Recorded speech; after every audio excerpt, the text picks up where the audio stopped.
Salut les Chiquitas! Comment tu vas aujourd'hui? Moi, je vais super bien. En attendant qu'on puisse se voir pour vrai à la garderie, je vais te raconter une histoire. J'ai choisi cette histoire-là, Crocodile et compagnie. C'est le titre de l'histoire. La personne qui a choisi les mots, l'auteur, s'appelle Christophe Ronson. Puis la personne qui a fait les dessins, l'illustrateur, s'appelle Jack Tickle. Donc, on va commencer. Tu vas voir, c'est une histoire spéciale. Croc, croc, croc, croc. Est-ce que tu reconnais cet animal, les amis? Oui, c'est un poisson, mais est-ce que tu sais c'est quelle sorte de poisson? On va le voir dans l'histoire. Écoute bien. Parmi tous les animaux des marais et des marécages, les marais et les marécages, c'est quoi?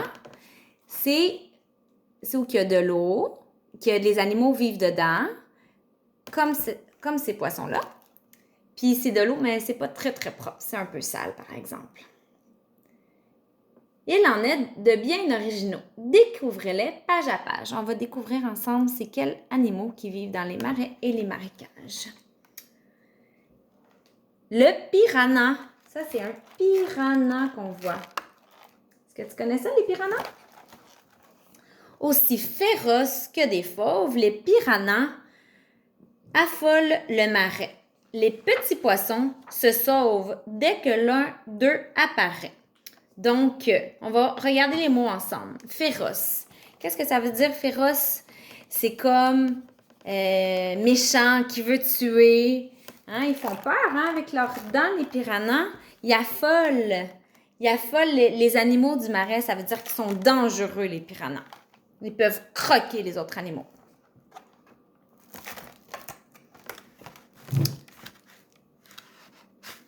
Ça, c'est le buffle.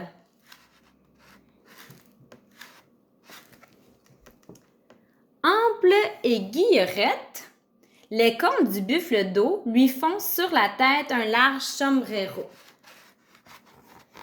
Un large sombrero, c'est comme un chapeau mexicain. Hein? Les cornes du buffle là, sont ici. Ça fait comme un chapeau sur la tête du buffle. Plouf, plouf, plouf. Regarde, il s'amuse dans l'eau. Le buffle d'eau.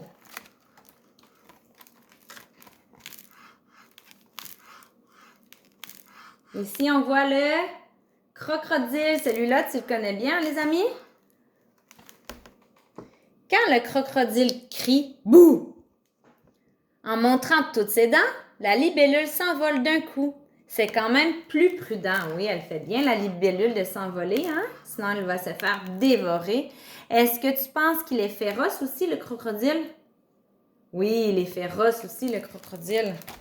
Tu as raison. Les flamants roses.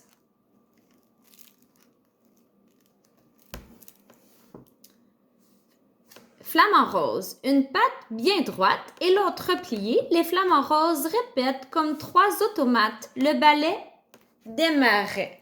Le ballet, qu'est-ce que c'est le ballet? Je suis sûre qu'il y a des petites filles qui savent, hein? C'est comme de la danse. Regarde, elles sont belles, hein? Elles sont élégantes, les flamants roses.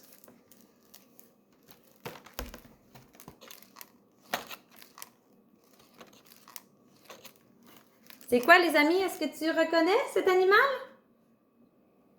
Ça ressemble à un cochon, hein? Oui, tu as raison. Ça s'appelle un phacochère. C'est un cochon, mais un cochon sauvage qui vient d'Afrique. Le phacochère, ce n'est pas sale du tout. Quand on est un phacochère, de manger de la gadoue. Ce sont même de bonnes manières. Miam, scrunch, miam, scrunch. Le phacochère, il aime beaucoup la boue. Il s'amuse dans la boue. La grenouille.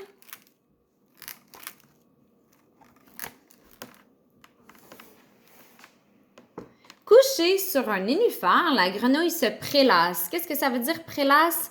Ça veut dire qu'elle s'étend, elle se détend, elle relaxe sur le nénuphar. Le nénuphar, il est ici. C'est une plante qui vit sur l'eau. Elle flotte sur l'eau, alors les grenouilles peuvent aller dessus. Mais dès qu'elle s'enlace, ça veut dire qu'elle est tannée. Elle bondit comme un léopard.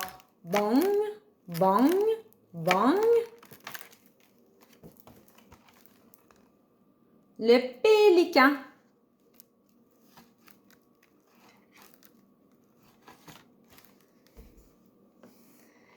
Quand il joue à saute-mouton, les petits poissons volants doivent bien faire attention au grand bec du pélican. Regarde, qu'est-ce qu'il y a dans sa bouche, le pélican. Pourquoi il faut qu'il fasse attention, les poissons? Parce que le pélican va les manger. Le pélican adore manger les poissons. Plouf, plouf, plouf. Caméléon.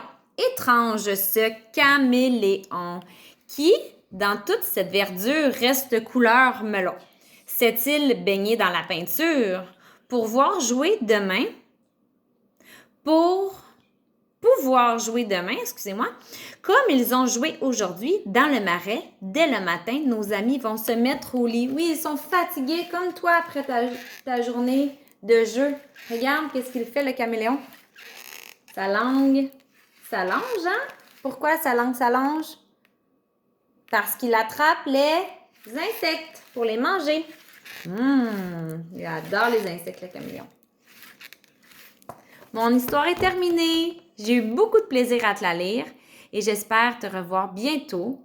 En attendant, je t'envoie un beau bisou soufflé. Attrape-le. Bye les amis, bonne journée, à bientôt.